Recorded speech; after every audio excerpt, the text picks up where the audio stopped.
जिनको भी खांसी आ रही है ना, खांसी वाले अपने साथ एक कंठामृत रखा करो और उस मुंह में चूस लिया करो, तुरंत तो खांसी को रोक देता है कोई भी चीज। कंठामृत है, लौंग है, काली मिर्च है, मुलेठी है, हल्दी है, ये सब जो है ना तुरंत आपके खांसी को रोकने का काम करते हैं। जो गले में ड्राइनेस पैदा हो रही है,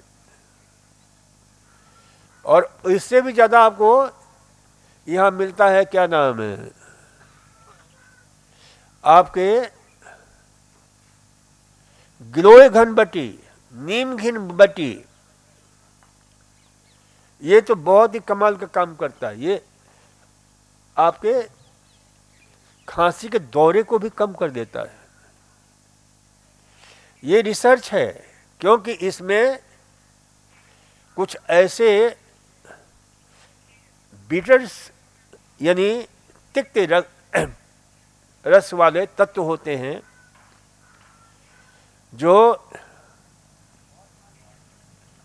आपके फेफड़े को, जो हमारा ट्रेकिया है, ब्रोंकस है, ब्रोंक्योल्स है, एल्वुलाई है, उसको फैला देता है। क्योंकि इन सब में भी मात्र स्वाद की कलियां मुंह में ही नहीं होती हैं, ये आपके ट्रेकिया में भी होती है, ब्रोंकस में भी होती है, ब्रोंक्योल्स में भी होती है। ये रिसर्च है। Maryland university school of medicine के डॉक्टर लिजट,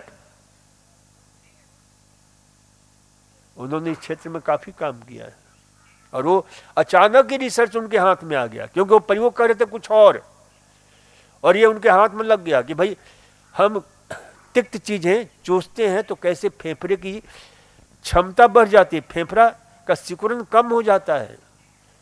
तो फिर हमने प्रयोग किया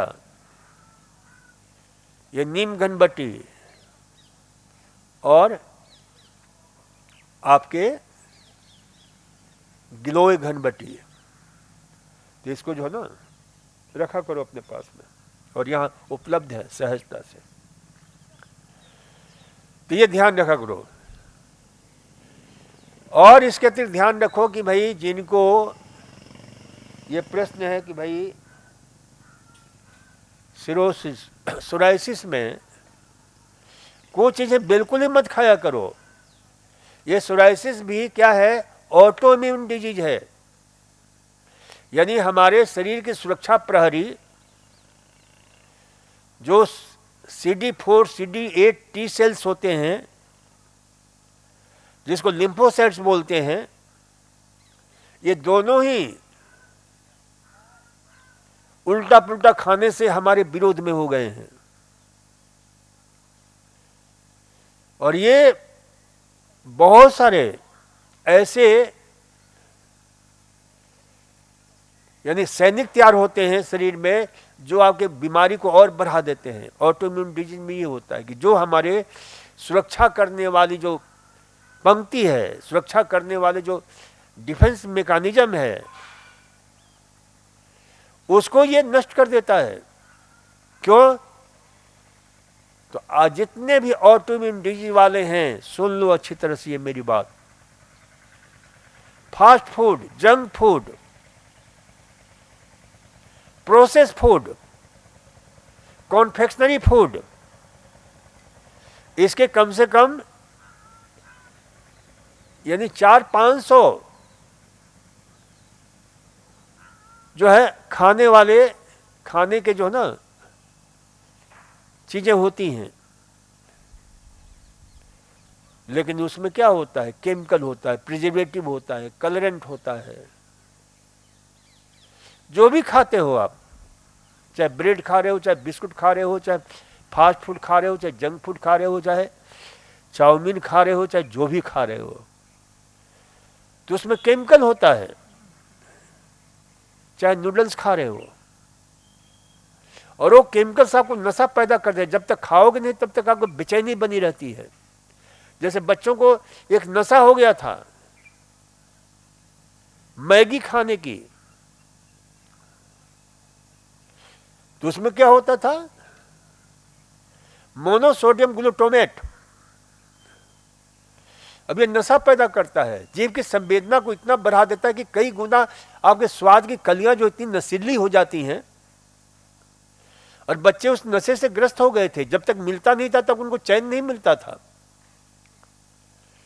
इसलिए परम सरदेव स्वामी जी ने उसका विकल्प हमें ढूंढ कर दिया कि भाई खाओ तो आटे की खाओ, बिना केमिकल वाली चीजें खाओ। तो खैर ये ध्यान रखो कि भाई इन सारी चीजों का प्रयोग नहीं करो, क्योंकि ये हमारे अंदर के जो डिफेंस मैकेनिज्म है, जो सैनिक है हमारे, आपको मालूम होना चाहिए कि हमारे शरीर में प्रतिक्षण 1.25 खरब सैनिक सारे शरीर की जो है ना रक्षा में तत्पर होते हैं। सुरक्षा के लिहाज से वो चारों तरफ देखते रहते हैं कोई बाहर का दुश्मन हमारे ऊपर का आक्रमण तो नहीं कर रहा है, क्योंकि पहला आक्रमण कहां पर होता है, त्वचा के ऊपर होता है। चाहे वो नाक की त्वचा हो, चाहे अंदर की त्वचा हो। तो इसलिए इसे ध्यान रखो